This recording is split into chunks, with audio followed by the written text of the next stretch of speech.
Rail world کے معزز دوستوں، میں ہوں ماجد ملک اور آپ تمام دیکھنے اور سننے والوں کو السلام علیکم۔ ناظرین گرامی، اس میں کوئی شک نہیں کہ قدرت کے اصول بہت سخت ہیں، جن کے خلاف جانے والے ہمیشہ گھاٹے کا سودا کرتے ہیں اور پھر انہیں پچھتانے کا موقع بھی نہیں ملتا۔ ایسا ہی کچھ ابھی حال ہی میں جاپان کے ساتھ ہوا، جہاں سائنسدانوں نے قدرت کے اصولوں میں چھیڑ چھاڑ کرنے کی کوشش کی اور پھر ان کا انجام ایسا ہوا کہ کوئی بھی انہیں بچا نہیں سکا۔ آج کی زیر نظر ویڈیو میں ہم جانیں گے کہ کس طرح جاپان نے اس عذاب کو دعوت دی، اور ساتھ ہی ساتھ آپ کو یہ بھی بتائیں گے کہ جو کوئی بھی اللہ کے ذکر میں مشغول رہتا ہے وہ کس طرح مشکلات سے بچ نکلتا ہے۔ معزز دوستو، جیسا کہ آپ جانتے ہیں کہ جاپان میں اس وقت بڑی بڑی عمارتیں بنائی جا رہی ہیں، جن کے مکمل ہونے تک انہیں موسمی شدت سے بچانا ہوتا ہے۔ یہی وجہ ہے کہ ان پروجیکٹس کو بارشوں اور دیگر موسمی حالات سے بچانے کے لیے ہارپ ٹیکنالوجی کا استعمال کیا جاتا ہے، جس کی مدد سے ایک طرف کسی خطے کو بارشوں سے بالکل محروم کر کے بنجر بنایا جا سکتا ہے، اور دوسری طرف کسی خطے میں حد سے زیادہ بارشوں سے مصنوعی سیلاب بھی پیدا کیا جا سکتا ہے۔ اس طرح اس پروجیکٹ کی مدد سے لونوسفیئر کا درجہ حرارت بہت زیادہ بڑھا دیا جاتا ہے، جس سے ایکسٹریملی لو فریکوینسی ویوز پیدا کر کے ان کا رخ زمین کی طرف موڑ دیا جاتا ہے۔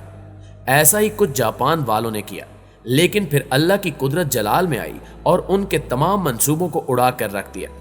جی ہاں، ابھی کچھ روز پہلے ہی جاپان میں ایسی طوفانی ژالہ باری ہوئی جس نے کروڑوں کی معیشت کو ایک ہی جھٹکے میں تہس نہس کر کے رکھ دیا۔ یہ طوفان اس قدر شدید تھا کہ لوگ زخمی ہو کر زمین پر گرنے لگے، جنہیں ہسپتال منتقل کیا گیا اور جن کا علاج اب بھی جاری ہے۔ آپ اس ویڈیو میں دیکھ سکتے ہیں کہ کس طرح کھڑی گاڑیوں کے شیشے ٹوٹ چکے ہیں، لیکن وہاں موجود لوگ چاہتے ہوئے بھی اپنی گاڑیوں کو بچانے سے قاصر ہیں۔ اسی طرح آپ یقیناً جانتے ہیں کہ اس سال جون کا مہینہ کراچی سمیت پاکستان کے ساحلی علاقوں پر بڑا بھاری گزرا ہے، جس کی وجہ بحیرہ عرب میں پیدا ہونے والے دو طاقتور طوفان ہیں۔ پہلا طوفان 5 جون کو آیا، جس نے پہلے خلیجی ریاست عمان، پھر ایران اور اس کے بعد پاکستان میں گوادر کے ساحلی علاقوں میں تباہی مچائی۔ اس طوفان کو گونو کا نام دیا گیا تھا، اور کہا جا رہا ہے کہ خطے میں پچھلے 60 سالوں میں آنے والا یہ سب سے زیادہ طاقتور سمندری طوفان تھا، اور اب پچھلے چند دنوں سے بحیرہ عرب میں ایک اور طوفان برپا ہے، جو بھارتی ریاست گجرات کے بعد سندھ اور بلوچستان کے ساحلی علاقوں میں طوفانی ہوائوں اور شدید بارشوں کا سبب بن رہا ہے۔ یہاں تک کہ اپنی آمد سے قبل ہی اس طوفان نے کراچی میں 200 سے زائد افراد کی جان لے لی۔ ماہرین کہتے ہیں کہ طوفان تو اس علاقے میں آتے رہتے ہیں، لیکن پچھلے چند سالوں میں دیکھا گیا ہے کہ ان کی تعداد کے ساتھ شدت بھی بڑھ گئی ہے، جو کہ عالمی حدت میں اضافے کا ایک منطقی نتیجہ ہے۔ عالمی حدت اور درجہ حرارت بڑھنے کی وجہ بتاتے ہوئے ماہر موسمیات صفیہ شفیق نے کہا کہ گرین ہاؤس گیسز، جو کوئلہ، تیل اور دوسری ہائیڈرو کاربن مصنوعات کے جلنے سے پیدا ہوتی ہیں، وہ زمین کے اطراف خلا میں جمع ہو رہی ہیں، جس کی وجہ سے سورج کی حدت بھی زمین کے گرد جمع ہو جاتی ہے اور وہاں سے باہر نکل نہیں پاتی۔ نتیجتاً زمین پر ہوا کا درجہ حرارت بڑھ رہا ہے اور موسموں میں تبدیلی پیدا ہو رہی ہے۔ دوستو، ان باتوں سے ظاہر ہوتا ہے کہ بے شک انسان پر جو بھی عذاب نازل ہوتے ہیں، اس کے اپنے ہی کالے کرتوتوں کی وجہ سے نازل ہوتے ہیں۔ انسان خود ظالم ہے، جو روز بروز اپنے آپ پر ظلم کو بڑھاتا چلا آ رہا ہے، لیکن بے شک اللہ غفور الرحیم ہے اور وہ کسی پر ظلم نہیں کرتا۔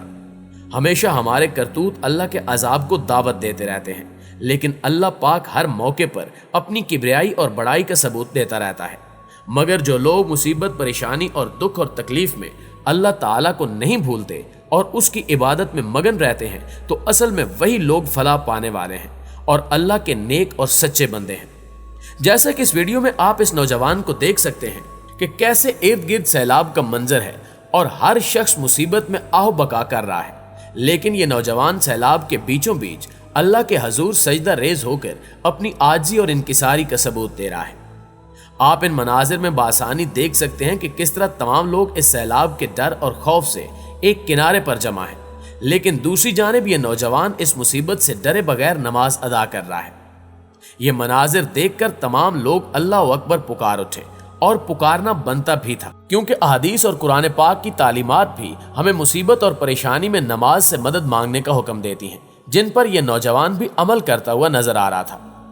سورہ بقرہ میں 2 مقامات پر اللہ تعالیٰ نے مومنوں کو مصیبت میں صبر اور نماز کے ذریعے مدد طلب کرنے کا حکم دیا ہے۔ ایک جگہ ارشاد ربانی ہے، اور صبر اور نماز کے ساتھ مدد طلب کرو،